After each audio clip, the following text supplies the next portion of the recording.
In American Radicals, author Holly Jackson sows continuity and weaves overlapping ideals into the fabric of various 19th century radical movements.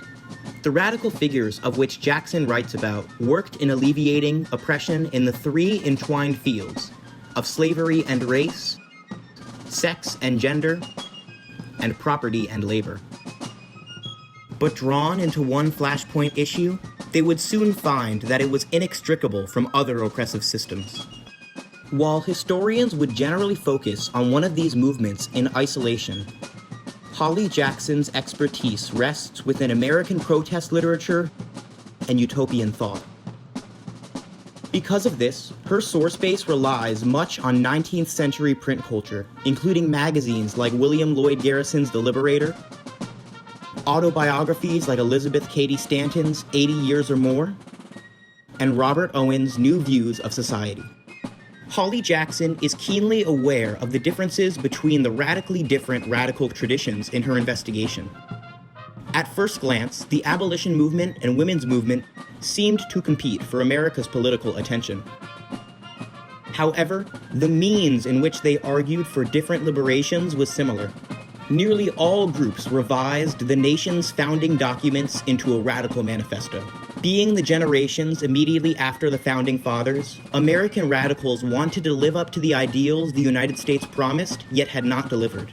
Robert Owen unveiled his Declaration of Mental Independence on the original Declaration of Independence's 50th anniversary, and the Garrisonian abolitionists positioned themselves in relation to the American Revolution, but took the opportunity to criticize the Founding Fathers rather than holding them up as virtuous precedent, with their Declaration of Sentiments of the American Anti-Slavery Society.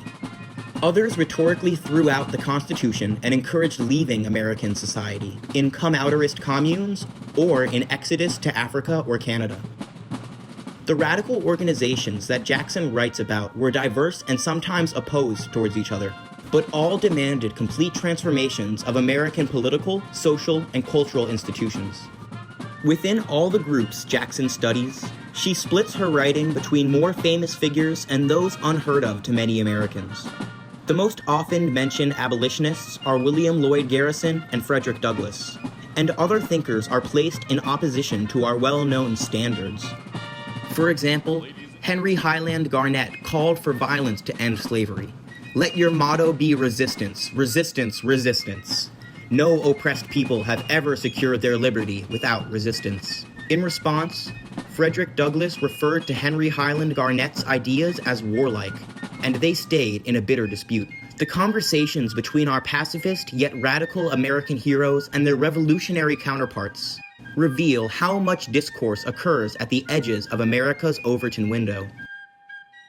Because Jackson is writing continuity into the American radical tradition, she strings her three entwined fields of race, sex, and labor together cohesively.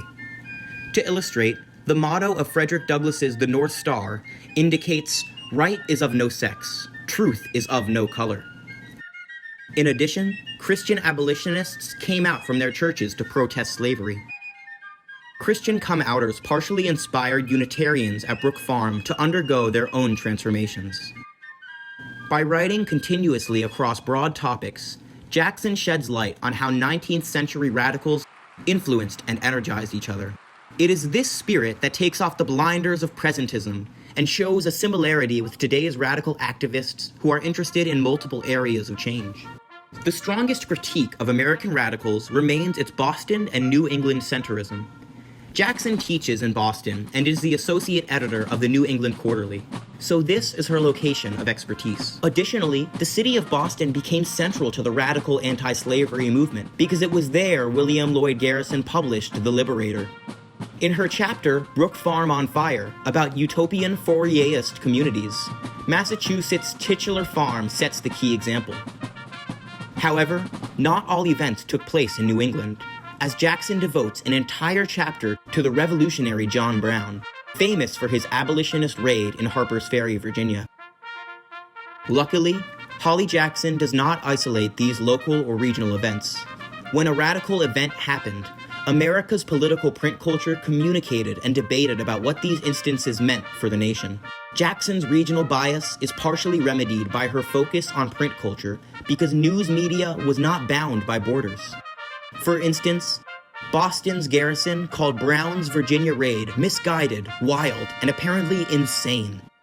Despite an emphasis on Boston and New England, Jackson makes it clear that geographically different radical Americans engaged in discourse with one another.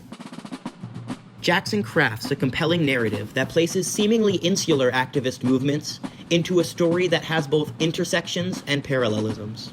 Her source base is familiar enough to entertain public audiences and varied enough to inform fellow researchers. Most of all, Holly Jackson acknowledges the breadth and diversity of radicalist thought while highlighting the similarities that make this tradition an American one. I'm Historical Method Man.